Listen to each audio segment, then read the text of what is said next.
Hello student, today I am Rahul, chemistry teacher, and now today we will start the continued chapter of equilibrium. Okay, let's start. तो बेटा हमने equilibrium में थोड़ा सा इसका introduction part कर चुके थे कि इक्विलिब्रियम में जनरली होता क्या है, और मैंने आपको क्या बताया था कि इक्विलिब्रियम में क्या होता है कि इक्वल आ जाना. इक्वल मतलब concentration of the reactant and concentration of the product become equal to each other. तो उस पे क्या उस स्टेज पे दोनों की जो कंसंट्रेशन होती है वो इक्वल आ जाती है, तो उस स्टेज पे हमारा इक्विलिब्रियम हो जाता है. जो इक्विलिब्रियम था मेनली दो टाइप का था, फिजिकल इक्विलिब्रियम और केमिकल इक्विलिब्रियम. फिजिकल इक्विलिब्रियम हम कल डिस्कस कर चुके थे, जैसे सॉलिड आइस है, आइस का मेल्ट होते देख लेना आपने, सॉलिड का डायरेक्ट वेपराइजेशन होना, ठीक है, सॉलिड का सब्लिमेशन वगैरह, इस तरह से आपने कल पढ़ लिया था. इसके बाद आज हम कर रहे हैं केमिकल इक्विलिब्रियम, केमिकल प्रोसेस. कैसे? तो केमिकल इक्विलिब्रियम क्या होता है? Mainly this is the setup in a chemical reaction, ठीक है, जिसको आप क्या बोलोगे? केमिकल इक्विलिब्रियम बोलोगे. सबसे पहला आपका है डिकम्पोजिशन ऑफ कैल्शियम कार्बोनेट है. अगर आप कैल्शियम कार्बोनेट को डिकम्पोज करते हो तो दो प्रोडक्ट बनते हैं, CaO प्लस CO2, और जो CaO प्लस CO2 है फर्दर ये आपस में रिएक्ट करके CaCO3 बना लेते हैं. That means this reaction are reversible in nature. It will be undergo forward as well as in backward direction. Same reaction of H2 and I2. It will also give 2HI, and further when decomposition of a 2HI, it will gives H2 and I2. So that these reactions are reversible in nature and they are equilibrium in each other. Okay. Now two type of a chemical reaction. Irreversible and reversible. Irreversible, that means when the reaction goes to completely in a forward direction. मतलब कहने का मतलब क्या है कि अगर आपकी जो रिएक्टेंट पार्ट है वो टोटली सारा का सारा कन्वर्ट हो जाए किसके अंदर? प्रोडक्ट में, और वो दोबारा से बैकवर्ड ना आए, तो उसको हम कहेंगे इरिवर्सिबल. इसमें जो साइन होगा वो कंप्लीटली हेडेड एरो यूज करेंगे हम. ओके. तो the chemical reaction in which the product do not react back to the reactant and they take place in only in one direction. They almost go to complete. They do not attain equilibrium and denoted by this sign reactant to product to KClO3. अगर हम बात करें किसकी? Reversible reaction की. तो reversible reaction क्या होगा? जिसमें reactant change into product and product also change into the reactant, जिसमें आपका प्रोडक्ट भी किस में आ जाए? बैक किस में आ जाए? रिएक्टेंट स्टेज में वापस आ जाए. तो they take place in a both direction. They never go to completion. इसमें रिएक्शन कंप्लीट ही नहीं होती कभी भी. They attain equilibrium denoted by double sided arrow, ठीक है, बिटवीन रिएक्टेंट एंड प्रोडक्ट. अगर हम देखें नेचर ऑफ केमिकल इक्विलिब्रियम कैसा होता है, केमिकल इक्विलिब्रियम ऑलवेज जो ये आपका इक्विलिब्रियम है मेनली अटेन इन किस में होगा? रिवर्सिबल रिएक्शन अंदर होगा. ए reversible reaction attain equilibrium which is a dynamic in nature. Dynamic in nature that means reaction is not statics. Reaction statics का मतलब क्या है कि रिएक्शन का स्टॉप हो जाना, भाई इक्विलिब्रियम आ गया और रिएक्शन स्टॉप हो गई, बट ऐसा नहीं होता.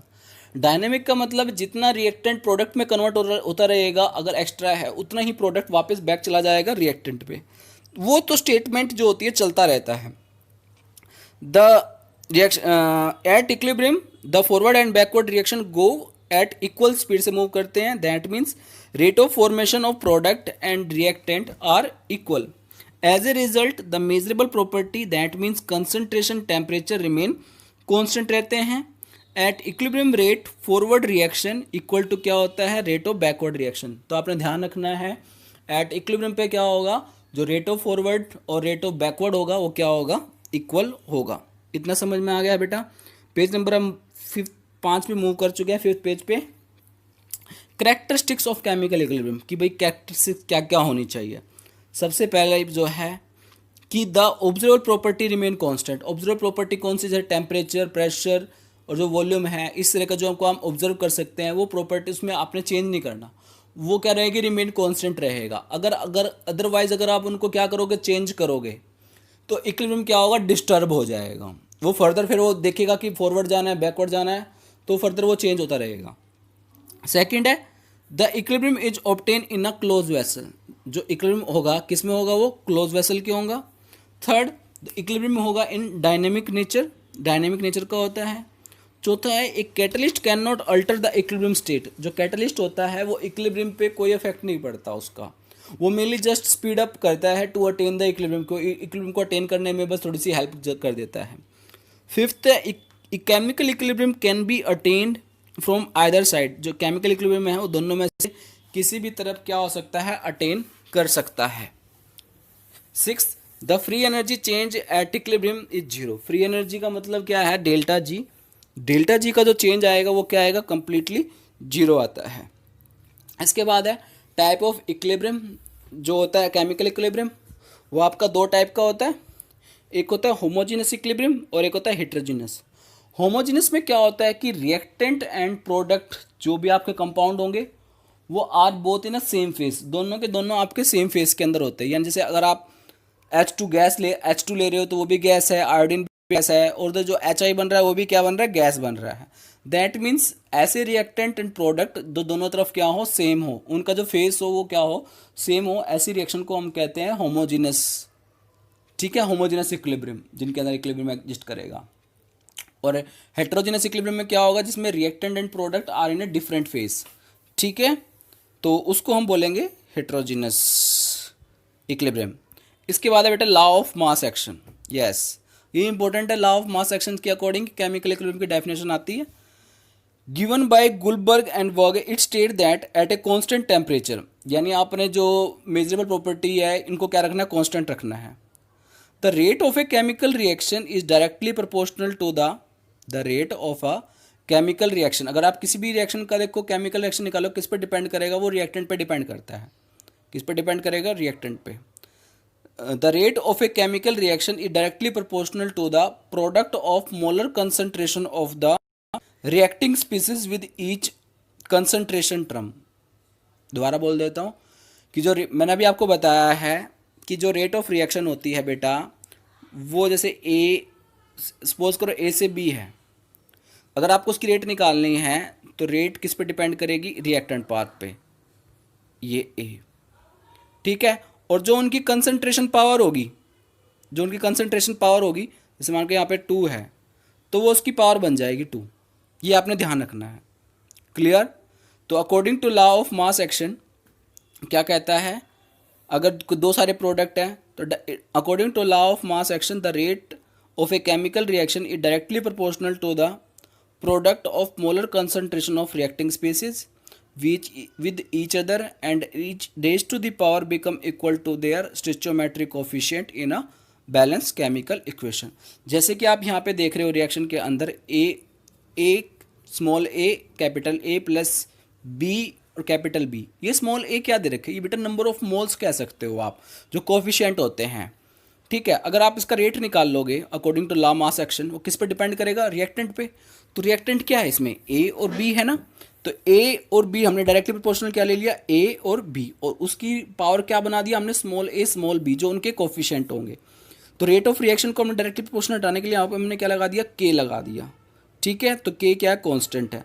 अगर आपकी रिएक्शन क्या है, इक्विलिब्रियम में है भाई, इक्विलिब्रियम में है, तो रिएक्शन ए और बी दोनों ही applying law of mass action करोगे। देखो आप नेक्स्ट पेज पे मूव करोगे बेटा, रेट फॉरवर्ड रिएक्शन, ये रेट ऑफ फॉरवर्ड हो जाएगी, और दूसरी क्या आपकी रेट ऑफ बैकवर्ड रिएक्शन है।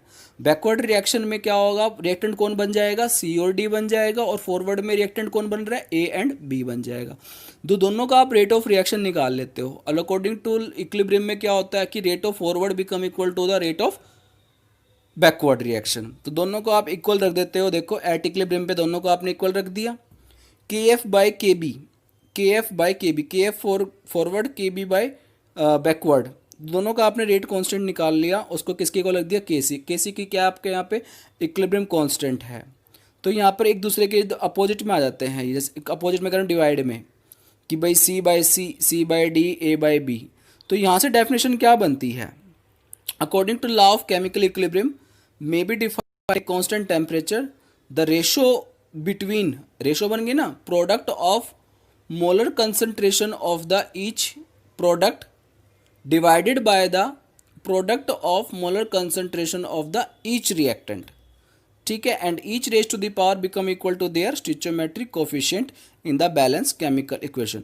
यही डेफिनेशन है, ratio between the product of molar concentration of the product to the molar concentration of the reactant with each raised to the power become equal to their stoichiometric coefficient in the balance chemical equation। इसके बाद है equilibrium constant in gaseous system है। तो gaseous system में क्या होगा, आपका के प्रेशर आ जाएगा वहाँ पे, बस आपने बस के सी की जगह और कुछ नहीं रखना, और पी, और जो वहाँ पे ए सी था उसकी जगह पी सी हो जाएगा, P C P D P A, partial pressure of C, partial pressure of D, partial pressure of A, partial pressure of B. इसके बाद है relationship between K P and K C for idol gas. तो आपने ध्यान रखना idol gas क्या होती है, P V is equal to N R T, और P V is equal to N R T होता है, तो यहाँ से आप पी निकाल लोगे, पी क्या हो जाएगा N by V R T, और N by V R T किसके इक्वल है, सी आर टी के इक्वल है, ठीक है। और ये पी जब आप क्या करते हो, एक गैस का निकाल लोगे तो क्या बनेगा, P A C A R T बनेगा, ऐसे पी बी बनेगा, P C C P D, सब की वैल्यू निकाल लोगे आप, और जो आपका इक्विलिब्रियम कांस्टेंट है आप उसकी जगह वैल्यू पुट कर दोगे। जैसे देख के पी था, के पी का ये था ना पी सी, ये वाला, ये आप वैल्यू पुट कर दो सबकी, और जो आपकी वैल्यू कौन सी पुट करनी है, ये सारी वैल्यू पुट करनी है आपने ये, ठीक है। और इसके बाद वैल्यू जब पुट करोगे तो आपका रिलेशन आएगा के P equal to K C R T over delta N आ जाएगा। ओके, तो आज के लिए इतना है, बाकी का जो लेक्चर है वो हम कल करेंगे। Okay, thank you. वीडियो को लाइक शेयर और सब्सक्राइब ज़रूर